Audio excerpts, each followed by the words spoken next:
হ্যাঁ রে ছোট ভাই, তোমার আমার ছেলে জন্ম থেকে বেদ হলো, বড় হওয়ার পর বেদ হয়েছে। জন্ম থেকে বেদ বলা আছে, বড় আছে বেদ। তোকে দেখি মনে হচ্ছে তোর জন্মগতই বেদ বলা। দেখো বন্ধুরা, আমি মাঠে আজকে ধান কলাচ্ছি, যদিও আমি ধান কলাতে পারি না। সো হ্যালো গাইস, আমি আর ছোটো ভাই আজকে দোকান বন্ধ করে দেওয়ার পর যাচ্ছি মাচা। যদিও বা মাচার রাস্তাটা খুব একটা কাছে না, মাচার রাস্তাটা যদিও 2 মিনিট পায়ে হেঁটে যেতে হয়।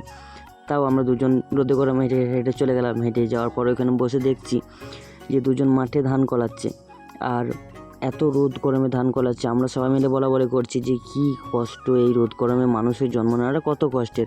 আর এদিকে আমাদের সাহেবদা দেখাচ্ছিলো যে কীভাবে ধানটা কলাতে হয়, কারণ ওই মালটা ধান কলাতে জানে।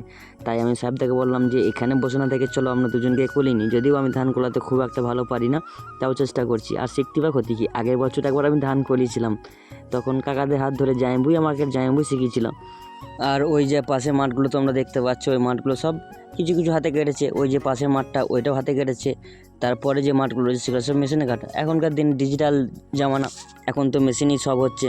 আর যারা হাতে ধান কাটে কেন, যাদের গরুর খাবার হয়, গরু খাওয়াতে হয়, তারা হাতে কাটে।